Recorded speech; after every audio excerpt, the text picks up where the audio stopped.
देखते हैं 5.1 का पहले का तीसरा प्रश्न। प्रत्येक मीटर की खुदाई के बाद एक कुआं खोदने में आई लागत, जबकि प्रथम मीटर की खुदाई की लागत 150 रुपए है और बाद में प्रत्येक मीटर की खुदाई की लागत 50 रुपए बढ़ती जाती है।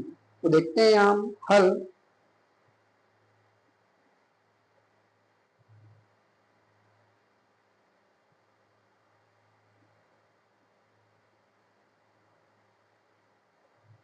प्रथम मीटर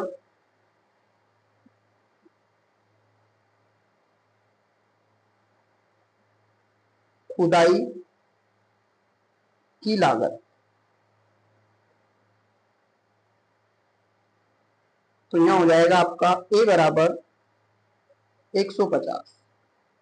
ठीक, अब इसके बाद उसने बोला है कि और उसके बाद में प्रत्येक खुदाई की लागत 50 रुपए बढ़ती जाती है। तो प्रत्येक बार अब लागत बढ़ रही है 50 रुपए, तो हम लिखेंगे दूसरा पद A2 बराबर, यानी कि यदि खुदाई 1 मीटर होने के बाद एक अन्य मीटर और बढ़ाई जाएगी तो इसमें 50 ऐड हो जाएगा, यानी कि अब हो गया है 200। फिर 3 मीटर के लिए खुदाई होगी 200 प्लस 50 बराबर 250, प्लस 4 मीटर के लिए खुदाई होगी 250 प्लस 50 बराबर 300। तो यहां हमें एपी प्राप्त होती है दोस्तों। अतः एपी बराबर एपी प्रथम पद 150, दूसरा पद 200, तीसरा पद 250 तथा चौथा पद हो जाएगा 300, और इसी तरीके से ये आगे बढ़ती जाएगी। अब हमें यह पता करना है ये एपी है या नहीं। तो इसको पता करने के लिए हमें यहाँ सर्वांतर निकालना पड़ेगा सभी पदों का, और यदि सभी पदों का अंतर समान होता है तो ये एपी है, और यदि नहीं होता है तो ये एपी नहीं है। तो देखते हैं, देखिए डी बराबर 200 minus 150 comma 250 minus 200 comma 300 minus 250। तो यहाँ हमें डी बराबर सभी में प्राप्त होता है 50 50 50। तो हम लिख सकते हैं अतः यह एपी है, क्योंकि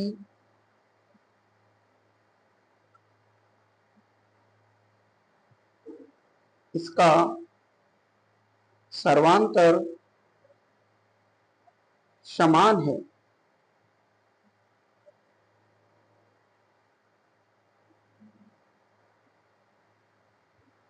यह आपका राइट आंसर।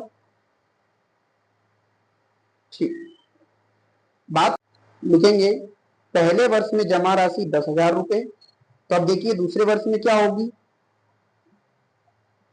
दूसरे वर्ष में राशि बराबर 10,000 गुना 8 गुना 1/100 बराबर हो गया आपका 800। ये दूसरे वर्ष में राशि पर ब्याज हमने निकाल लिया, कितना आया 800। तो दूसरे वर्ष का मिश्रधन होगा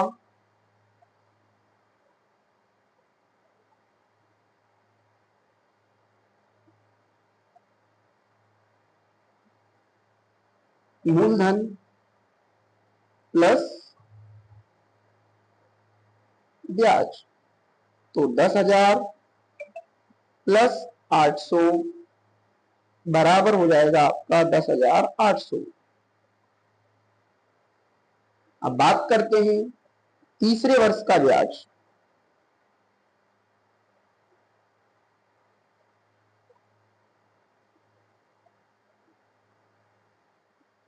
तो जो आपको मिश्रधन प्राप्त हुआ है, इस मिश्रधन पर तीसरे वर्ष का ब्याज निकालते हैं। क्या बनता है दोस्तों, 0 से 0 काट दिया। देखिए 8 × 64 0 8 एकम 8 यानी 864 रुपए। तो तीसरे वर्ष का मिश्रधन हो जाएगा आपका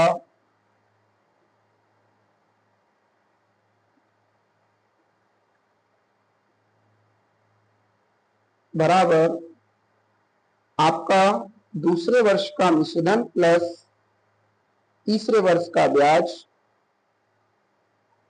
4 प्लस 6 प्लस 611 11,664 आपका मिश्रधन हो चुका है। तो आपको यहाँ एपी प्राप्त हुई, अतः आपको यहाँ एपी प्राप्त हुई है 10,000, 10,800, 11,664 और इसी तरीके से ये आगे बढ़ती जाएगी। अब बात करते हैं ये जो एपी के रूप में आपको जो श्रेणी प्राप्त हुई है ये समांतर श्रेणी है या नहीं है, इसको पता करने के लिए हम निकालेंगे डी बराबर 10,800 माइनस 10,000 यानी दूसरा पद माइनस प्रथम पद, कोमा तीसरा पद माइनस दूसरा पद। यदि ये दोनों बराबर आते हैं तो ये एपी है और यदि बराबर नहीं आते हैं तो ये एपी नहीं है। तो देखते हैं हम, यहां आपका बचेगा 800, कोमा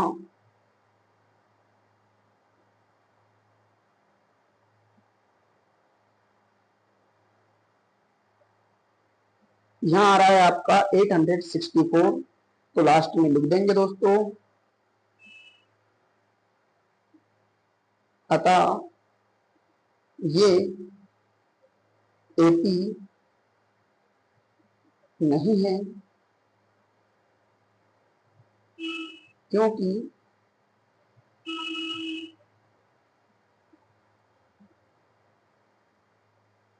इसका सर्वांतर समान नहीं है।